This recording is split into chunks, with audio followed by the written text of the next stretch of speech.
So right now to give the update for the Q1, it's quite strong number there.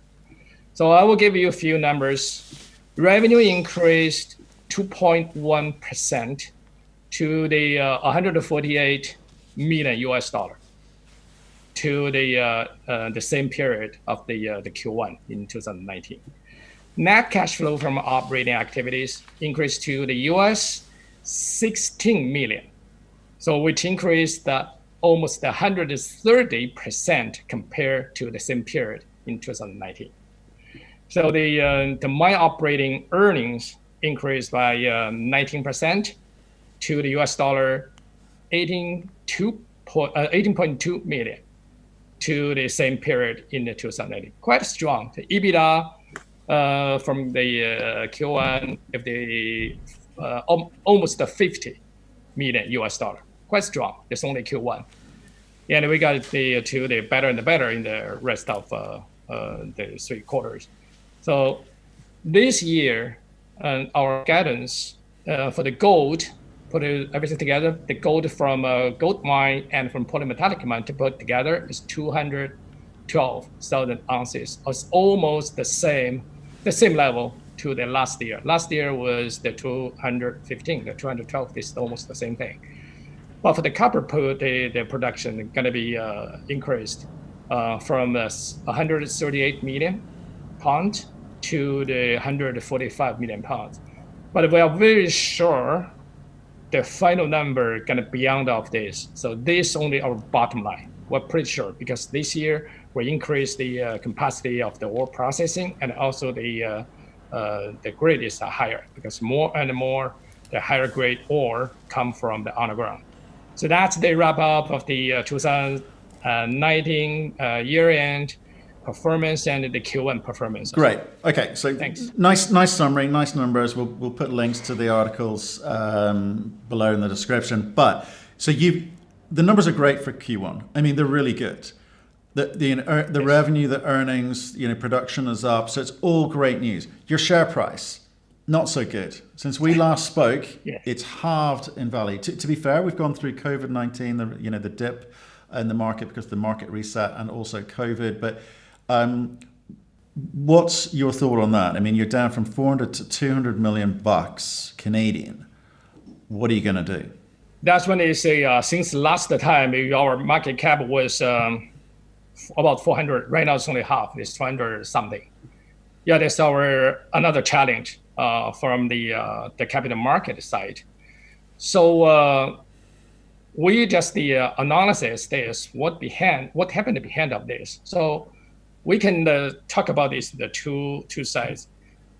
We are very confident, to our operations and our financial positions, because we can control ourselves. But what we cannot control is the market and the global, the market situation. You can given that very complicated, especially the past 2 to 3 months since we talked last time. There's so many happening.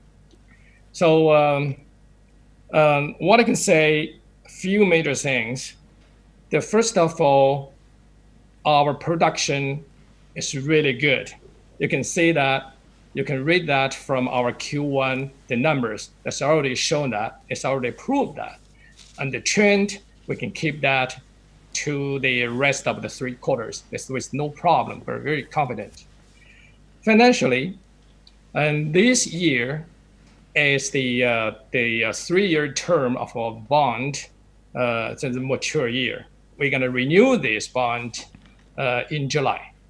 So that one is in addition to our operation, is our first priority for our company. We have do some testing, through our underwriters. The feedback is really positive.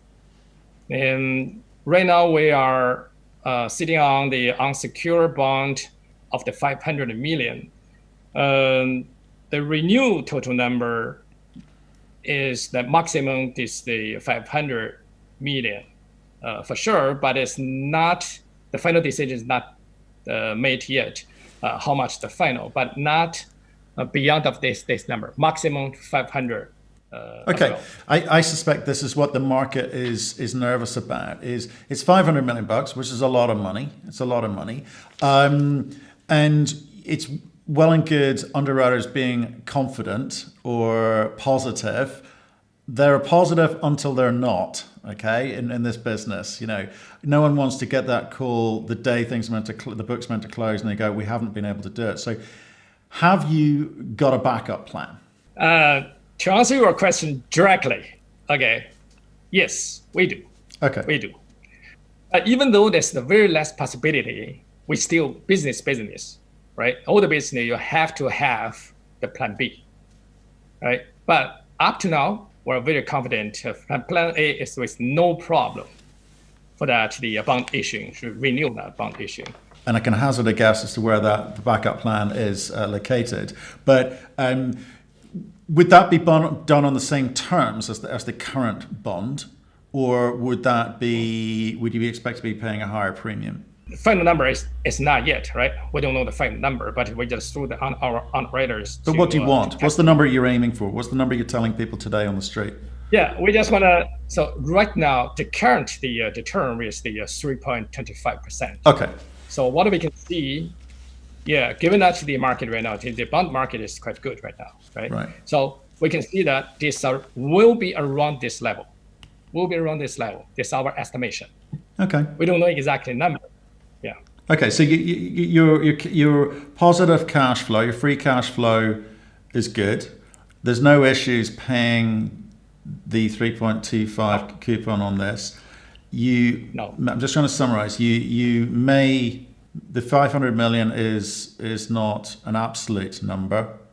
You will decide what you go for in some. When is it? July? Did you say July? July. Okay, yes. so you've got some time. Is that being hampered at all by the ability to do? Is this hampered at all by the COVID-19 situation? I mean, are you traveling? Are you able to sit down with people and have these conversations? No, this time is the road show is not like in person. Right. So all the road shows and the meetings gonna be online, or the internet. That is already set, because nobody is willing to, especially for now, right?